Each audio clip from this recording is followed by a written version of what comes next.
आता 1 रुपयात साड्या, जेंट्स वेअर, किड्स वेअर, महाराष्ट्रातील सर्वात मोठा सेल रवींद्र वस्त्र निकेतन सलगरे व शाखांमध्ये. चंद्रकोर साड्या, डिझायनर वर्क साड्या, फ्रॉक, शरारा, गरारा, लेगिन, प्लाझो फक्त 1 रुपयात. Boys pant shirts, lower, kurti 1 रुपयात. थंडीसाठी ब्लँकेट, जॅकेट, स्वेटर, पडदे, पिलो, पर्स, बॅग फक्त 1 रुपयात. बाय 2 गेट 1 फ्री यासह असंख्य व्हरायटीत कपडे उपलब्ध. परा करा, ऑफर फक्त 26 जानेवारी ते 5 फेब्रुवारी पर्यंत. रवींद्र वस्त्र निकेतन सलगरे व सर्व शाखा.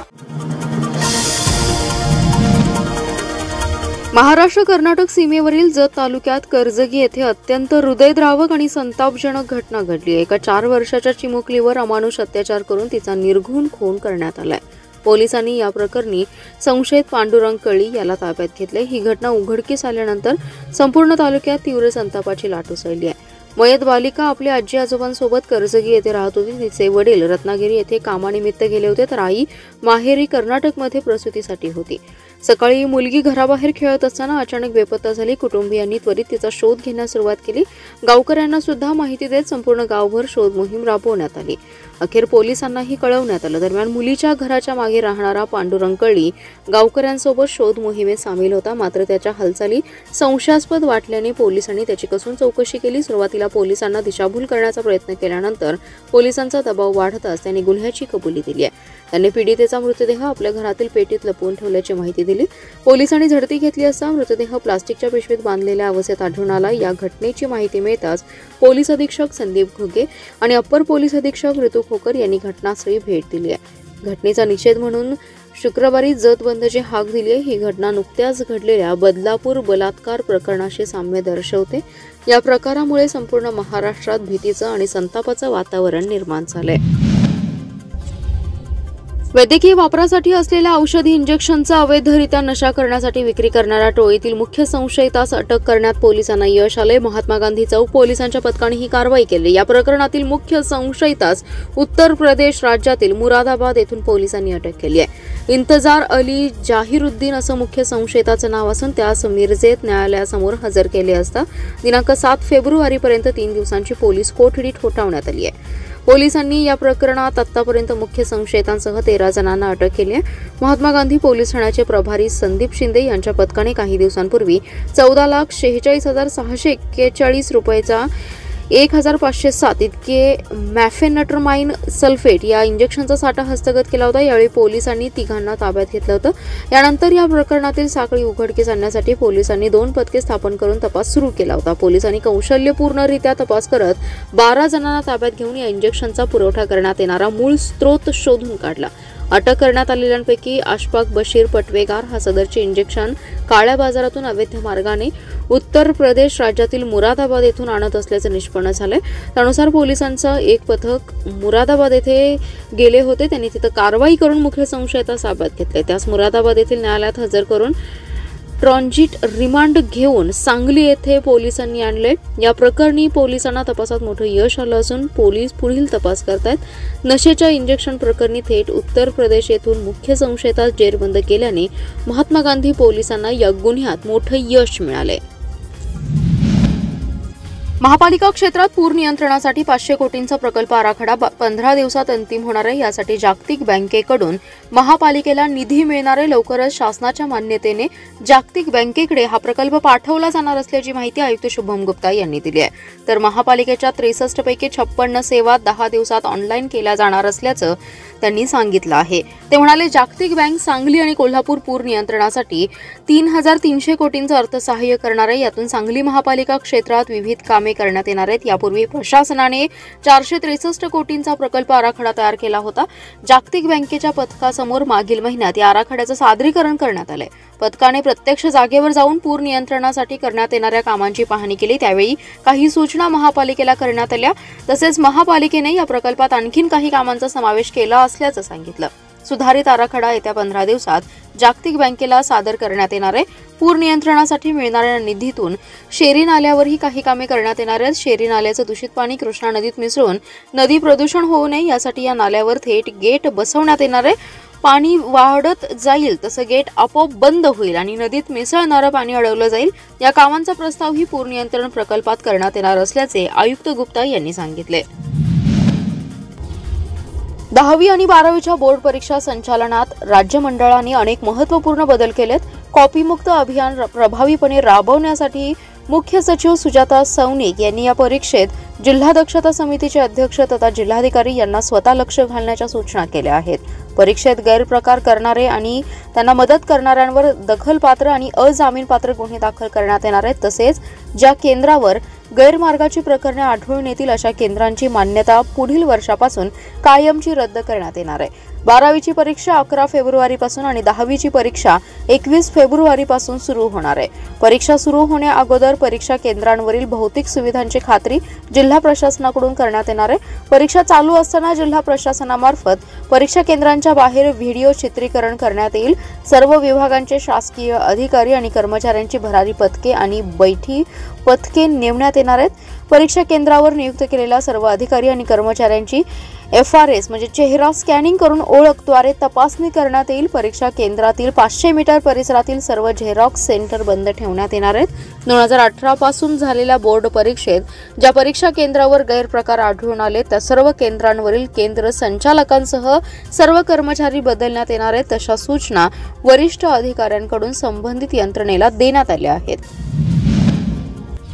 संजय नगर आणि कोल्हापूरमध्ये चेन स्नॅचिंग आणि मोटारसायकल चोरणाऱ्या सराईत चोरट्याच्या मुसक्यावण्यात पोलिसांना यश आलं. या चोरट्याकडून चेन स्नॅचिंगमधील 1,25,000ची चेन आणि चोरीची दुचाकी असा 1,85,000चा मुद्देमाल जप्त केलाय. स्थानिक गुन्हे अन्वेषणाच्या पथकाने सांगलीवाडी टोल नाका येथे सदरची कारवाई केली.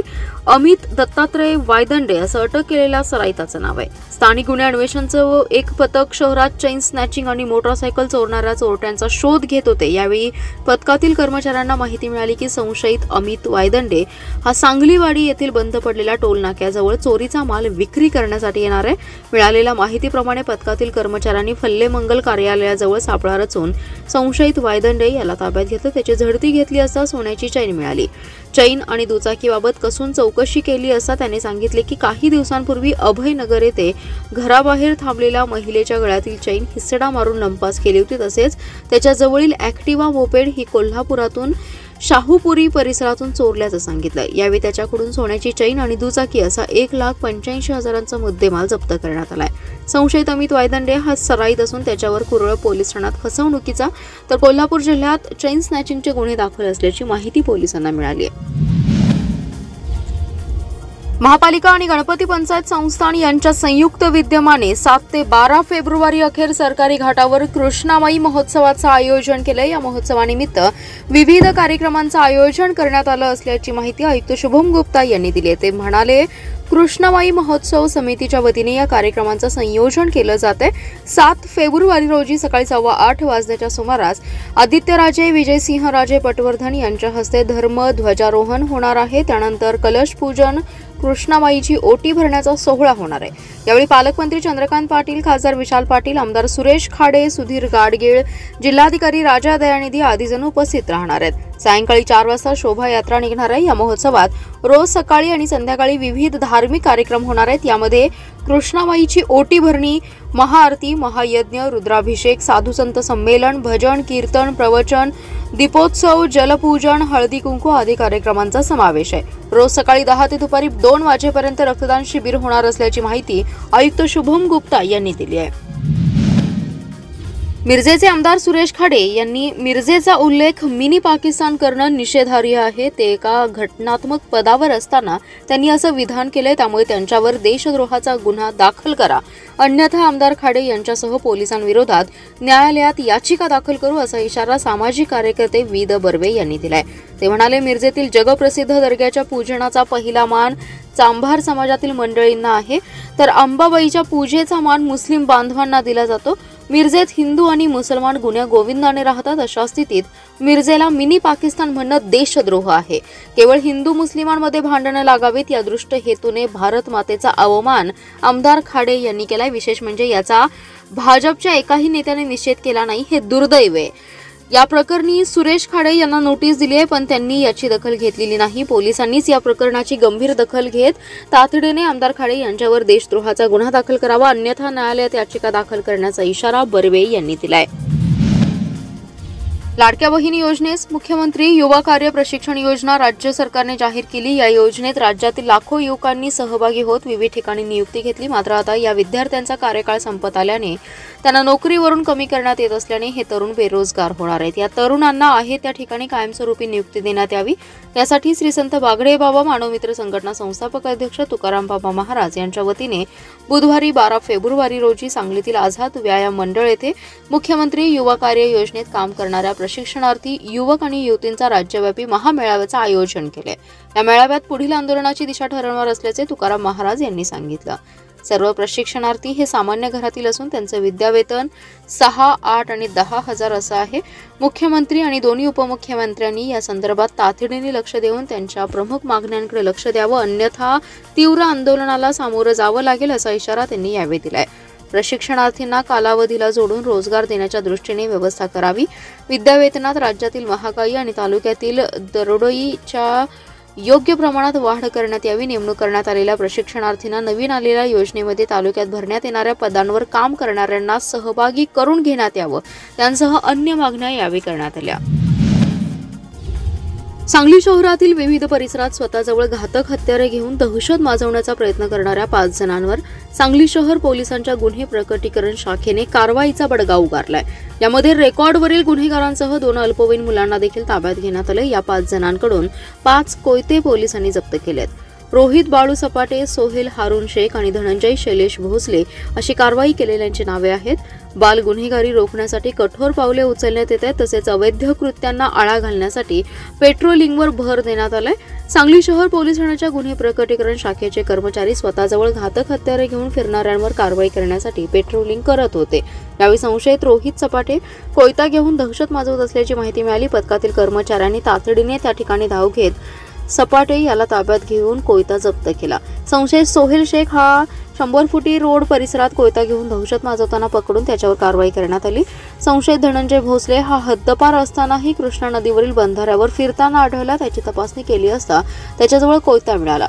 दुसरीकडे हरिपूर रोडवरील काळीवाट आणि आकाशवाणीच्या पाठीमागे मध्यरात्रीच्या सुमारास अल्पवयीन 2 मुले संशयित फिरताना आढळले। त्यांना थांबवून तपासणी केली असता त्यांच्या जवळही कोयता मिळाला। या 5 जणांकडून पोलिसांनी 5 कोयते जप्त करून त्यांच्यावर कारवाई केली आहे। महाराष्ट्र केसरी कुस्तीतला वाद मिटवण्यासाठी डबल महाराष्ट्र केसरी चंद्रहार पाटील यांनी पुढाकार घेतलाय। सांगलीमध्ये पृथ्वीराज मोहोळ आणि शिवराज वाक्षे यांची वादग्रस्त ठरलेली महाराष्ट्र केसरी कुस्ती पुन्हा घेण्याचे पैलवान चंद्रहार पाटलांकडून जाहीर करण्यात आले। पृथ्वीराज मोहोळ यांच्याकडून कुस्ती लढवण्याचं स्पष्ट केले। शिवराज वाक्षेकडून देखील स्पष्ट करण्यात येईल। दोघांच्या वेळेनुसार सांगलीत कुस्ती होतील आणि विजेत्या स्पर्धकांना 25 लाखांचं बक्षीस देण्याचं चंद्रहार पाटील यांच्याकडून घोषित करण्यात आले। त्यामुळे महाराष्ट्र केसरी कुस्ती स्पर्धेच्या वादावर पडदा पडेल अशी भूमिका चंद्रहार पाटलांनी स्पष्ट केली आहे। चंद्रहार पाटील यांनी केलेल्या आवाहनाला आता दोन्ही कुस्तीपटू काय आव्हान देतात ते पाहावं लागेल।